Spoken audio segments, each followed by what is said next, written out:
اس کے علاوہ وہ ان لوگوں میں سے تھا جنہوں نے اس عہد نامے یعنی مقاطعہ کو کل عدم کرانے میں اہم کردار ادا کیا جو قریش نے بنی ہاشم اور بنی عبد المطلب کے خلاف کیا تھا۔ میدان جنگ میں اس کا سامنا حضرت مجزر بن زیاد البلوی رضی اللہ تعالیٰ سے ہو گیا جو انصار کے قبیلہ بنی سالم بنی اوف کے حلیف تھے۔ حضرت مجزر نے ابو البختری کو بتایا کہ رسول اللہ صلی اللہ علیہ وآلہ وسلم نے ہمیں تجھے قتل کرنے سے روک رکھا ہے۔ ابو البختری کے ساتھ اس کا ایک دوست جنادہ بن ملیحہ موجود تھا جو مکے سے اس کے ساتھ آیا تھا۔ ابو البختری کا نام العاص تھا۔ ابو البختری نے مجزر سے پوچھا کہ میرے اس دوست کا کیا بنے گا؟ مجزر نے کہا بخدا ہم تیرے دوست کو نہیں چھوڑیں گے۔ رسول اللہ صلی اللہ علیہ وآلہ وسلم نے ہمیں صرف تیرے بارے میں یہ حکم دیا ہے۔ ابو البختری عربوں کی روایت کے مطابق صرف اپنی جان بخشی قبول کرنے سے انکار کرتے ہوئے کہنے لگا کہ بخدا ایسا نہیں ہوگا، اگر مرنا ہے تو ہم دونوں اکٹھے مریں گے تاکہ مکے کی عورتیں میرے بارے میں یہ نہ کہہ سکیں کہ میں نے اپنی زندگی کی خاطر اپنے دوست کو چھوڑ دیا۔ اب کوئی اور چارہ باقی نہیں رہ گیا تھا جب حضرت مجزر رضی اللہ تعالیٰ نے ابو البختری کو مقابلے کی دعوت دی اور یہ رجز پڑھا کہ کسی آزاد ماں کا بیٹا اپنے دوست کو حوالے نہیں کرے گا یہاں تک کہ وہ مر جائے یا اسے اپنا راستہ نظر آ جائے۔ یہ رجز پڑھنے کے بعد دونوں ایک دوسرے سے نبرد آزما ہوئے۔ حضرت مجزر نے ابو البختری کو چت کر دیا۔ مجزر بن زیاد نے ابو البختری کے قتل کے بارے میں یہ شعر پڑھا کہ اگر تو میرے نسب سے ناواقف ہے یا بھول گیا ہے تو اس نسبت کو ذہن نشین کر لے کہ میں قبیلہ بلی سے ہوں جو یزنی نیزوں سے لڑتے ہیں اور قوم کے سردار پر وار کرتے رہتے ہیں یہاں تک کہ وہ ٹیڑھا ہو جائے۔ اس شخص کو یتیم ہونے کی خوشخبری سنا دو جس کا باپ بختری ہے، یا اسی طرح کی خوشخبری میری طرف سے میرے بیٹوں کو سنا دو۔ میں ہی وہ شخص ہوں جس کے بارے میں کہا جاتا ہے کہ میری اصل قبیلہ بلی سے ہے۔ میں سیدھے نیزے کے ساتھ وار کرتا رہتا ہوں یہاں تک کہ وہ دوہرا ہو جائے، اور میں اپنی مشرقی تلوار کے تیز وار کے ساتھ مد مقابل کو ذبح کرتا ہوں۔ میں موت کے لیے اس طرح کراہتا ہوں جس طرح دودھ دینے والی اونٹنی کراہتی ہے۔ مجزر کو عجیب باتیں کرتا ہوا نہیں پائے گا بلکہ وہ جو کہے گا کر کے دکھائے گا۔ علامہ ابن اسحاق بیان کرتے ہیں کہ ابو البختری کو تہ تیگ کرنے کے بعد جناب مجزر رسول اللہ صلی اللہ علیہ وآلہ وسلم کی خدمت میں حاضر ہوئے اور عرض کی اس ذات کی قسم جس نے آپ کو حق کے ساتھ مبعوث فرمایا، میں نے بہت کوشش کی کہ اسے قید کر کے آپ کی خدمت پہ پیش کر دوں لیکن اس نے جنگ کے سوا کوئی بات نہیں مانی، اس لیے میں اس سے نبرد آزما ہو گیا اور اسے قتل کر ڈالا۔ ناظرین کرام، دوسری جانب میدان جنگ میں گھمسان کا رن پڑ رہا تھا۔ فریقین کے بہادر جوان اپنی تلواروں سے اپنے مخالفین کی گردنیں اڑا رہے تھے۔ مجاہدین اسلام صحابہ غزوہ بدر میں وقوع پذیر ہونے والے چشمدید حالات بیان کرتے ہوئے کہ بسا اوقات ہمیں کسی کافر پر حملہ کرنے کے لیے آگے بڑھتے تو ہم دیکھتے کہ ہماری تلوار کے پہنچنے سے پہلے ہی اس کا سر کٹ کر دور جا گرتا۔ ظاہر ہے کہ فرشتے قطار در قطار نازل ہو کر مسلمانوں کی مدد کر رہے تھے۔ امام جلال الدین سیوطی نے الخصائص الکبریٰ میں بحوالہ ابن اسحاق، بہقی اور ابو نعیم حضرت ابن عباس رضی اللہ تعالیٰ سے روایت کی کہ بنی غفار کے ایک شخص نے بتایا کہ میں اور میرا چچا معرکہ بدر کے موقع پر موجود تھے اور ہم نے اس وقت تک اسلام کو سمجھا تھا نہ قبول کیا تھا۔ ہم دونوں پہاڑ پر چڑھے انتظار کر رہے تھے کہ دونوں فریقوں میں سے کوئی ایک ہزیمت کھا کر بھاگے اور ہم جا کر مال لوٹ لیں۔ اسی دوران فضا میں ایک طرف سے ابر بلند ہوا جو وہ آگے تک پہنچ کر پہاڑ کے نزدیک ہوا تو ہم نے گھوڑوں کے ہنہنانے کی آوازیں سنی، پھر کسی کی آواز آئی خیزوم آگے بڑھ۔ خیزوم کی وضاحت انشاءاللہ ہم آگے ذکر کریں گے۔ امام ابن اسحاق لکھتے ہیں کہ اس جنگ میں اللہ نے مسلمانوں اور دین اسلام کی مدد کے لیے 5000 فرشتوں کو بھیجا۔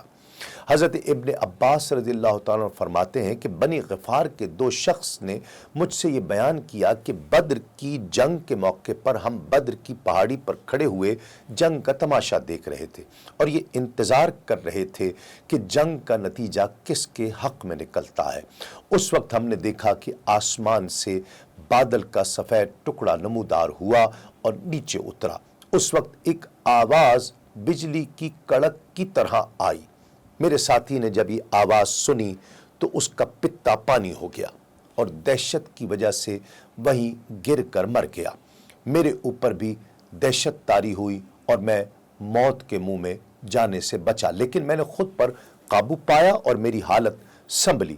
جب اس واقعے کا ذکر نبی کریم صلی اللہ علیہ وسلم کے سامنے ہوا تو آپ نے فرمایا کہ وہ آواز جناب جبریل امین علیہ السلام کی تھی، جنہوں نے اپنے گھوڑے کو یا خیزوم کہہ کر مخاطب کیا تھا تاکہ وہ آگے بڑھے اور اسلام کے لشکر کی طرف سبقت کرے اور کافروں کو کیفر کردار تک پہنچائے۔ جنگ بدر میں اسلامی نعرہ احد احد تھا، یعنی اللہ صرف ایک ہے۔ یہ نعرہ لگاتے ہوئے مسلمان کافروں پر حملہ آور ہوتے۔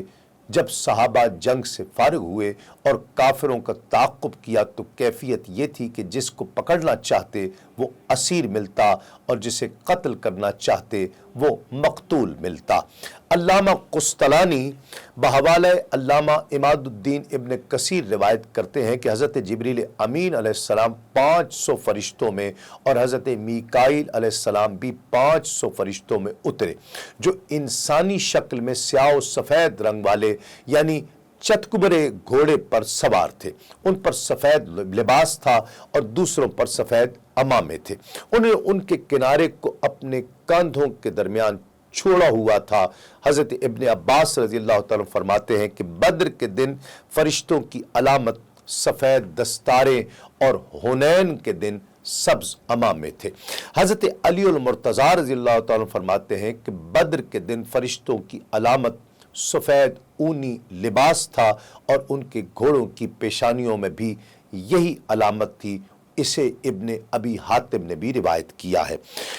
امام جلال الدین سیوطی نے بحوالہ بہقی لیسی سے روایت کیا کہ انہوں نے فرمایا کہ میں بدر کے دن مقابلے سے ایک مفرور مشرک میں تعاقب کر رہا تھا کہ حتیٰ کہ وہ میری زد پر آ گیا اور میں اس پر وار کر ہی رہا تھا کہ کسی نادیدہ طاقت نے اسے قتل کر دیا۔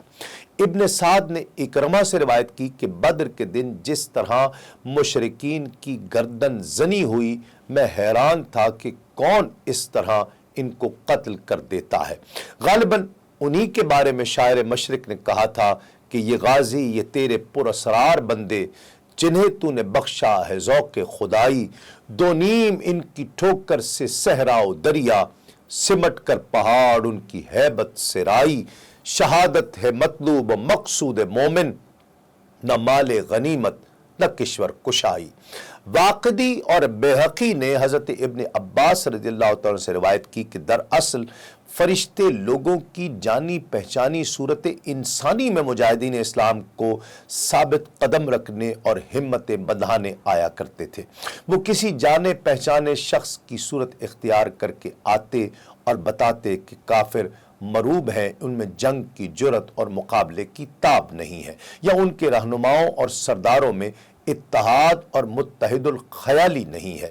اس بارے میں ارشاد ربانی ہے، اعوذ باللہ من الشیطان الرجیم، اذ یوحی ربک الی الملائکۃ انی معکم فثبتوا الذین آمنوا، یاد کرو جب تمہارا رب فرشتوں کے ذریعے وہی بھیجتا تھا کہ میں تمہارے ساتھ ہوں، تم مسلمانوں کو ثابت رکھو۔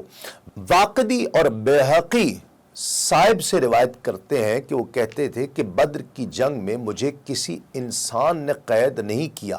لوگ پوچھتے کہ پھر کس نے قید کیا تو بتاتے جب قریش نے ہزیمت اٹھائی، وہ قتل ہوئے، بھاگے تو میں بھی بھاگ کھڑا ہوا۔ دفعتاً ایک گورے رنگ والا دراز قامت شخص سفید گھوڑے پر سوار میرے سامنے آیا اور مجھے آنن فانن باندھ کر ڈال دیا۔ اس کے بعد حضرت عبد الرحمن بن عوف نے مجھے بندھا پا کر اسلامی لشکر میں اعلان کیا کہ اسے کس نے باندھا ہے، مگر سب نے لا علمی کا اظہار کیا۔ پھر وہ مجھے اسی حالت میں اٹھا کر حضور نبی کریم صلی اللہ علیہ وآلہ وسلم کی خدمت میں لے آئے۔ آپ صلی اللہ علیہ وآلہ وسلم نے بھی پوچھا کہ تمہیں کس نے باندھا؟ میں نے جواب دیا کہ میں اسے نہیں جانتا۔ تو رسول اللہ صلی اللہ علیہ وآلہ وسلم نے فرمایا کہ اسے کسی فرشتے نے قید کیا ہے۔ واقدی، حاکم اور بہقی نے حکیم بن حزام رضی اللہ عنہ سے روایت کی کہ انہوں نے فرمایا کہ میں نے بدر کے دن دیکھا ہے کہ آسمان سے وادی خلیص میں ایک چادر گری ہے جس نے سارے افق کو گھیر لیا ہے، اور میں نے دیکھا کہ وادی میں ہر طرف چونٹیاں ہی چونٹیاں ہیں۔ فوراً میرے دل میں یہ خیال آیا کہ ضرور آسمان سے محمد صلی اللہ علیہ وآلہ وسلم کی تائید میں کوئی چیز آئی ہے۔ پھر سوائے ہزیمت کے کچھ نہیں تھا۔ وہ 4 فرشتے تھے جو مدد کے لیے آئے تھے۔ ابو نعیم نے حضرت جابر رضی اللہ عنہ سے روایت کی کہ میں نے ان کنکریوں کی آوازیں سنی تھیں جو بدر کے دن آسمان سے ماری گئی تھیں، گویا وہ تشت میں گر رہی ہیں۔ پھر جب لوگوں نے صفیں درست کیں تو رسول اللہ صلی اللہ علیہ وآلہ وسلم نے کنکریوں کو لے کر مشرکین کے چہرے پر پھینکا۔ اس کا ذکر اللہ نے اس طرح فرمایا: اعوذ باللہ من الشیطان الرجیم، وما رمیت اذ رمیت ولکن اللہ رما۔ اور اے حبیب، جب آپ نے خاک پھینکی تو آپ نے نہیں پھینکی تھی بلکہ اللہ نے پھینکی تھی۔ جب سے ان کی بصارت اور مدافعت کی قوتیں زائل ہو گئیں۔ ناظرین کرام، یہاں ایک مختصر سا وقفہ، وقفے کے بعد لوٹتے ہیں۔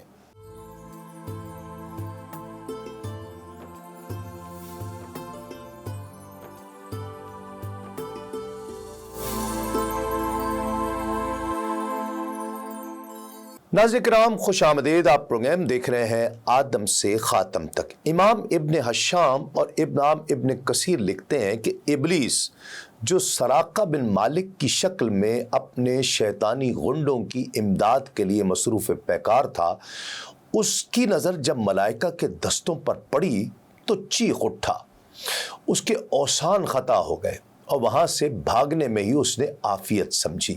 حارث بن حشام نے جب اسے بھاگتے ہوئے دیکھا تو اسے پکڑ لیا اور کہا کہ سراقہ، ہمیں جنگ میں دھکیل کر تم اب کہاں بھاگ رہے ہو؟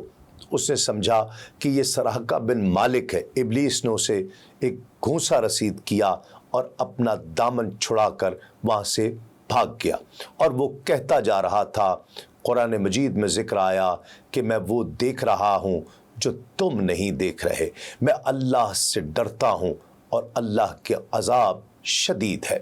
ناظرین کرام، یہاں ایک لمحے کے لیے رک کر کیا ان ناقدین کی بات کا جواب نہ دیا جائے کہ جو یہ کہتے ہیں کہ مسلم لشکر نے اپنی کوئی کامیابی حاصل نہیں کی بلکہ فتح سراسر فرشتوں یا غیبی مدد کا شاخسانہ تھی؟ تو عرض یہ ہے کہ ابھی ہم نے ابلیس کے واقعے کا ذکر کیا ہے۔ 1 منٹ کے لیے ناقدین کی بات اگر درست مان لی جائے، فرض کیا جائے، تو وہ اس بات کا کیا جواب دیں کہ ابلیس سمیت شیاطین کی جو فوج ظفر موج ابو جہلی لشکر میں تھی، کیا ان کی موجودگی میں یہ لیول پلینگ فیلڈ دستیاب تھی؟ شیاطین کو بھی اللہ نے طاقت تو بہت دی ہے، لہٰذا یہی کہنا درست ہوا کہ جنگ بدر میں اللہ نے شیطان کو کھل کر کھیلنے کا موقع نہیں دیا بلکہ اس کا سر کچل کر رکھ دیا۔ سراقہ بن مالک کے روپ میں ابلیس کے بھاگنا، مشرکین نے جب یہ دیکھا کہ ان کا سرگرم معاون تک میدان جنگ سے بھاگ نکلا ہے تو ان کے حوصلے پست ہونے لگے۔ ابو جہل کو اس بات کا علم ہوا تو بھاگا بھاگا آیا اور اپنے فوجیوں کا مورال بلند کرنے کی کوشش کرتے ہوئے کہا کہ سراقہ کے بھاگ جانے سے تم پست ہمت مت ہو جانا۔ اس نے تو پہلے ہی مسلمانوں سے ساز باز کر رکھی تھی کہ وہ عین حالت جنگ میں بھاگ کھڑا ہوگا تاکہ اس کی تقلید میں دوسرے لوگ بھی بھاگنے لگیں۔ وہ چلا گیا ہے تو اچھا ہوا، خس کم جہاں پاک، تم ڈٹے رہو۔ ابو جہل نے مزید کہا شیبہ، عتبہ اور ولید کے قتل ہونے سے بھی پریشان ہونے کی ضرورت نہیں ہے، وہ اپنی جلد بازی کے باعث مارے گئے ہیں، اس میں مسلمانوں کا کوئی کمال نہیں، وہ اگر سنبھل کر مقابلہ کرتے تو اپنے حریفوں کو پچھاڑ کر رکھ دیتے، ذرا صبر کرو اور ڈٹے رہو، دیکھو ہم ان چند سر پھروں کا کس طرح خاتمہ کرتے ہیں، یہ تمہارے ایک حلے کی تاب بھی نہیں لا سکیں گے، لات و عزا کی قسم ہم یہاں سے نہیں لوٹیں گے یہاں تک کہ ہم محمد صلی اللہ علیہ وآلہ وسلم اور ان کے ساتھیوں کو ان پہاڑوں میں منتشر نہ کر دیں۔ تم ان میں سے کسی آدمی کو قتل نہیں کرنا بلکہ ان کو گرفتار کر کے رسیوں سے باندھ دینا، تاکہ انہوں نے تم سے تعلق توڑ کر اپنے خداؤں لات اور عزا سے منہ موڑ کر جو فاش غلطی کی ہے اس پر وہ ندامت کا اظہار کریں۔ ناظرین کرام، ابو جہل کے الفاظ نے جلتی پر تیل ڈالنے کا کام کیا اور مشرکین کے جوش و خروش میں اضافہ ہوا، وہ بڑھ بڑھ کر مسلمانوں کی صفوں پر حملہ کرنے لگے، لیکن اب دیر ہو چکی تھی، جنگ کا پاسا پلٹ چکا تھا۔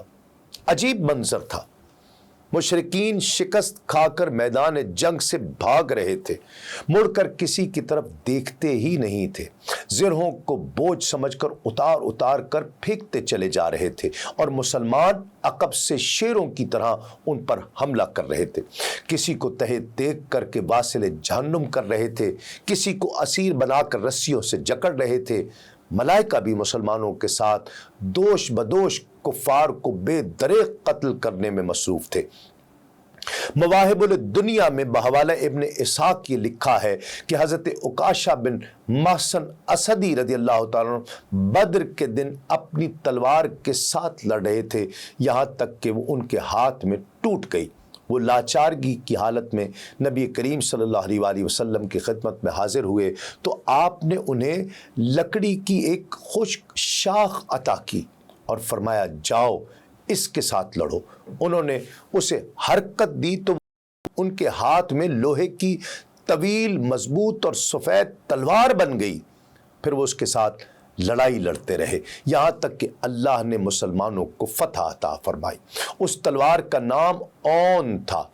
پھر وہ حضرت عکاشہ کے پاس رہی اور وہ کئی معرکوں میں حضور نبی کریم صلی اللہ علیہ وآلہ وسلم کے ساتھ شریک ہوئے اور جب وہ شہید ہوئے تو وہ تلوار انہی کے پاس تھی۔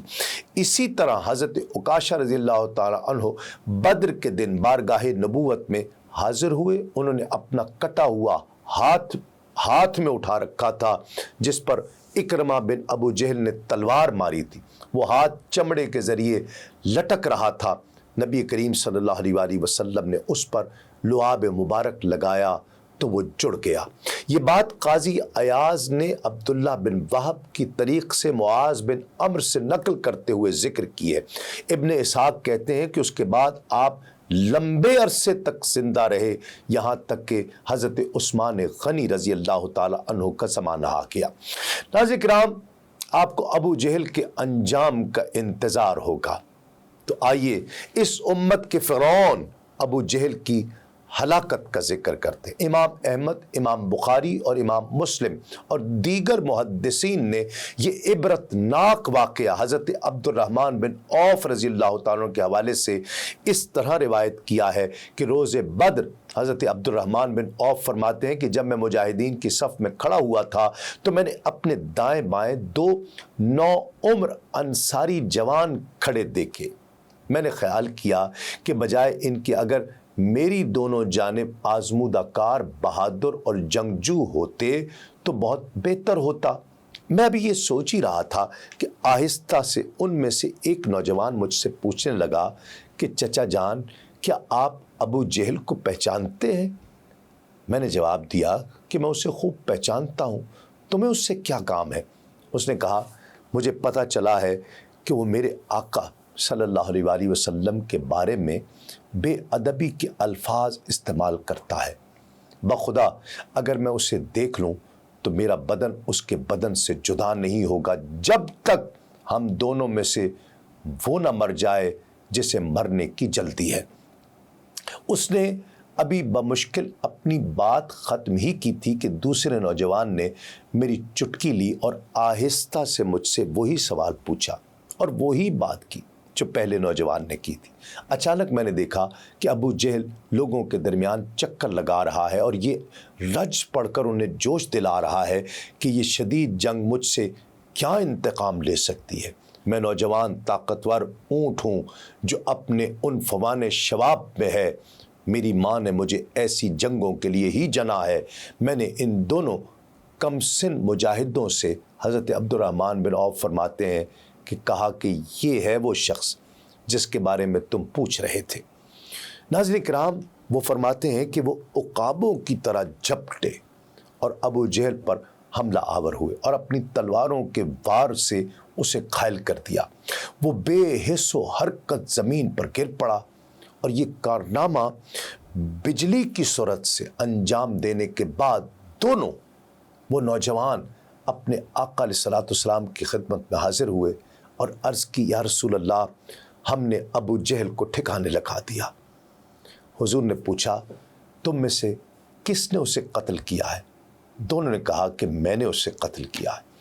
حضور نے پوچھا کہ جن تلواروں سے تم نے اسے قتل کیا ہے انہیں کپڑے سے صاف تو نہیں کیا؟ عرض کیا، نہیں، وہ ویسی کی ویسی ہیں۔ نبی کریم صلی اللہ علیہ وآلہ وسلم نے ان کی تلواروں کو دیکھا، وہ دونوں خون سے رنگی ہوئی تھی، اور تصدیق کرتے ہوئے فرمایا، واقعی تم دونوں نے اس کو قتل کیا ہے۔ اسلام کے یہ دو شاہین صفت مجاہد جنہوں نے قریش کے لشکر کے سپہ سالار، دشمن خدا، دشمن رسول اور امت مصطفیٰ کے سرکش اور سنگ دل فرعون کو موت کی گھاٹ اتارا، یہ کون تھے؟ ناظرین کرام، آپ کو یاد ہوگا کہ مدینہ طیبہ کے چند فرخندہ بخت افراد نے مکہ مکرمہ میں حاضر ہو کر رحمت عالم صلی اللہ علیہ وآلہ وسلم کے دست ہدایت بخش پر سب سے پہلے اسلام قبول کرنے کی بیعت کی تھی۔ ان کی کل تعداد 6 یا 8 تھی۔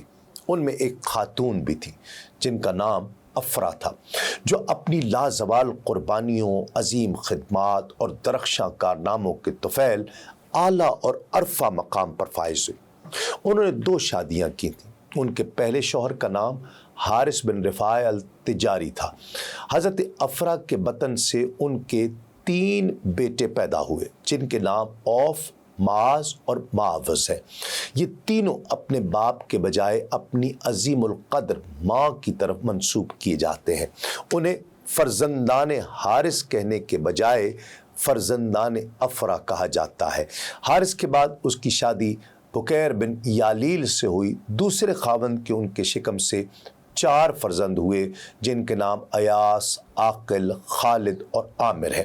حضرت افرا کے ان 7 بیٹوں کو یہ شرف حاصل ہے کہ ان سب نے حق و باطل کے پہلے معرکے میں اپنے خالق کریم کے نام کو بلند کرنے کے لیے شرکت کی اور جاں بازی کے ایسے کارنامے سر انجام دیے جن پر ملت اسلامیوں کو بجا طور پر فخر ہے۔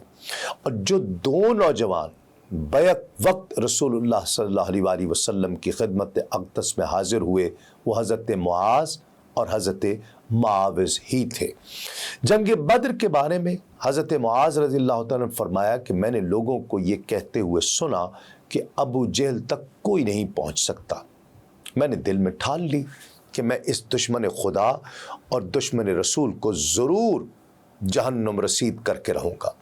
جب مجھے موقع ملا تو میں اپنی تلوار لہراتا ہوا اس پر ٹوٹ پڑا۔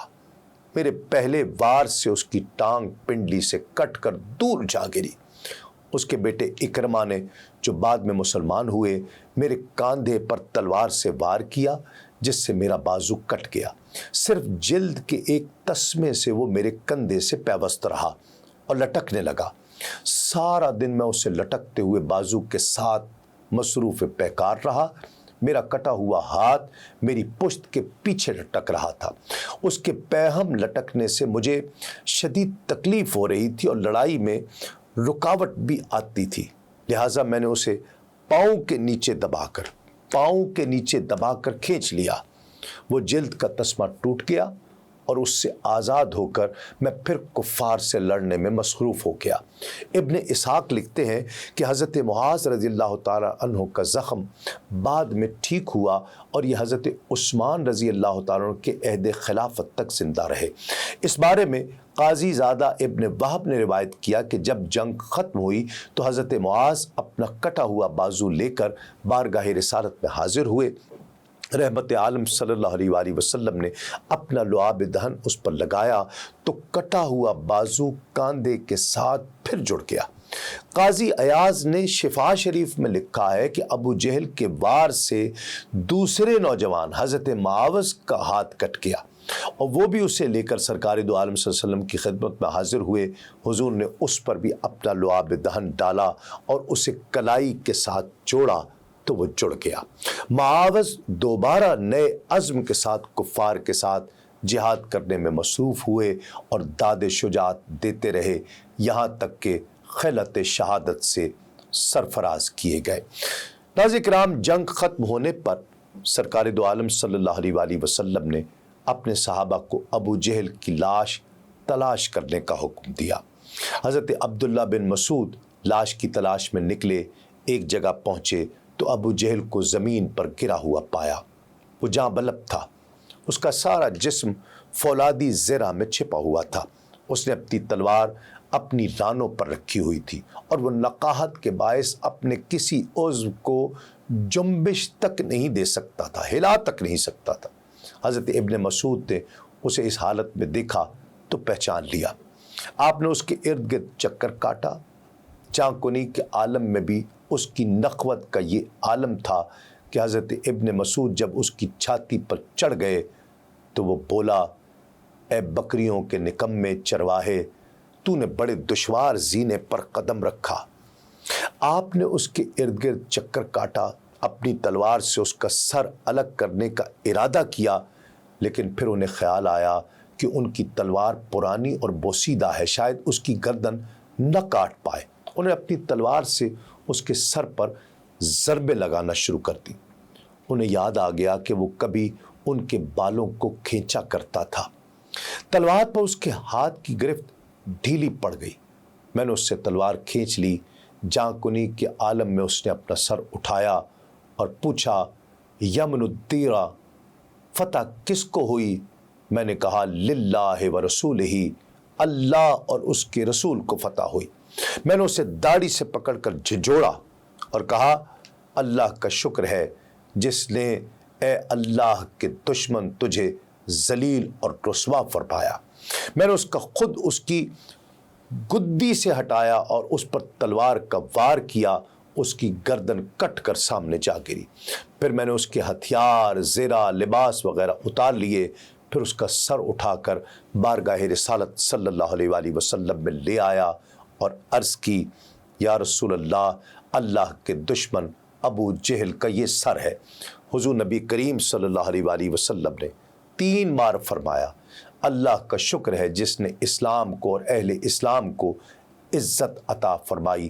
پھر حضور نبی کریم صلی اللہ علیہ وآلہ وسلم سر بسجود ہو گئے اور یہ فرمایا، ہر امت میں ایک فرعون ہوتا ہے، امت مسلمہ کا فرعون یہ ابو جہل تھا۔ ناظرین کرام، یہاں ایک مختصر سا وقفے کے بعد لوٹتے ہیں اس یقین کے ساتھ، آپ کہیں نہیں جائیں گے۔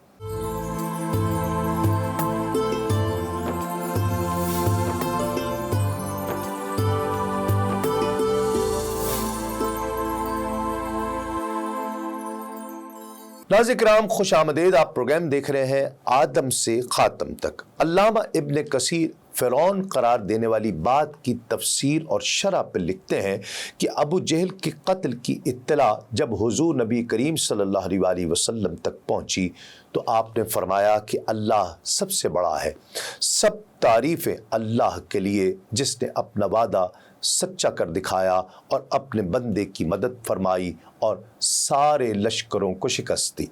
حضرت ابن مسعود سے مکالمے کے وقت ابو جہل کی ٹانگیں کٹ گئیں، سارا جسم زخموں سے چور چور ہے، سفر آخرت درپیش ہے، حیات مستعار کے صرف اب چند لمحے باقی ہیں۔ حالت نزا میں بھی بدبخت کے اندر سے اسلام اور پیغمبر اسلام کی عداوت کا لاوا پھوٹ پھوٹ کر ابل رہا ہے۔ اس نے حضرت ابن مسعود پر نگاہ ڈالی اور کہا اپنے نبی کو میرا یہ پیغام پہنچانا کہ میں عمر بھر اس کا دشمن رہا ہوں اور اس وقت بھی ان کے بارے میں میرا جذبہ عداوت کا بہت شدید ہے۔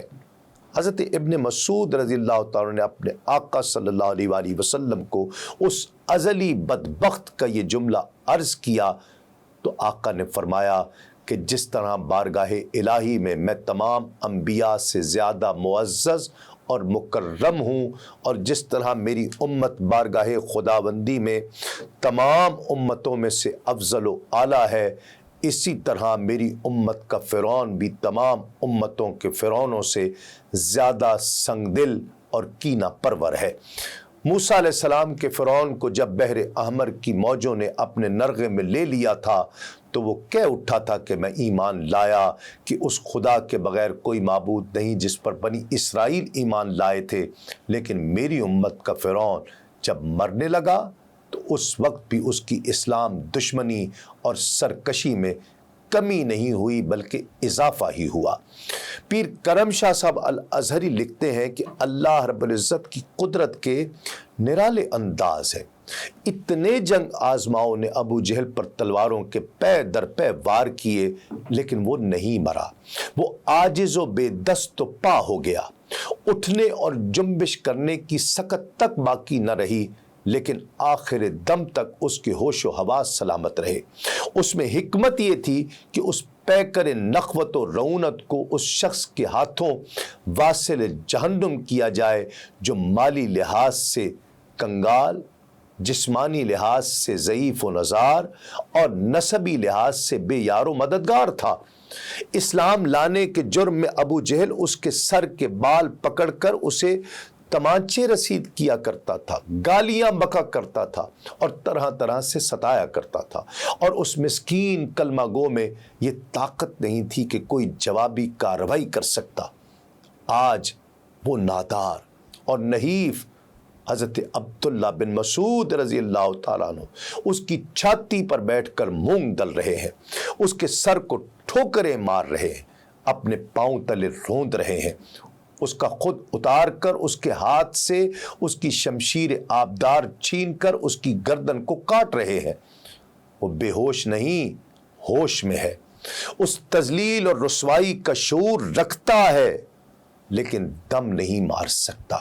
حضرت ابن مسعود اپنی کمزور کلائی والے ہاتھوں سے اس کے سر غرور کو کاٹتے ہیں، اسے اٹھا کر حضور نبی کریم صلی اللہ علیہ وآلہ وسلم کے نالین پاک کے نیچے پھینک دیتے ہیں، اور اس فرمان الہی کا عملی اظہار ابو جہل کی عبرتناک اور المناک موت سے بخوبی ہو رہا ہے۔ اعوذ باللہ من الشیطان الرجیم۔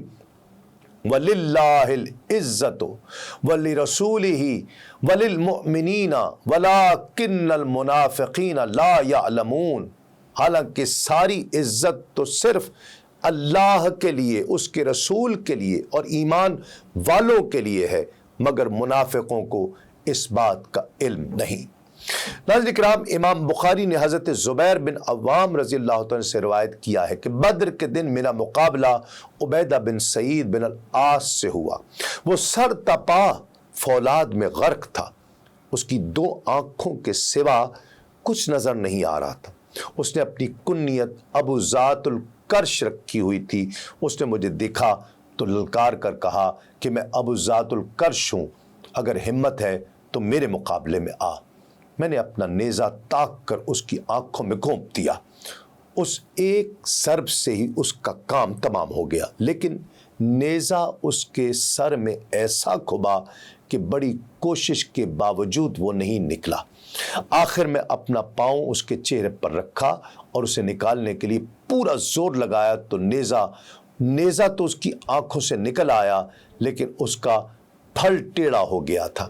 حضرت زبیر کے صاحبزادے حضرت عروہ فرماتے ہیں کہ بعد میں حضور نبی کریم صلی اللہ علیہ وآلہ وسلم نے حضرت زبیر سے وہ نیزہ مانگ لیا۔ انہوں نے بلا تامل پیش خدمت کیا،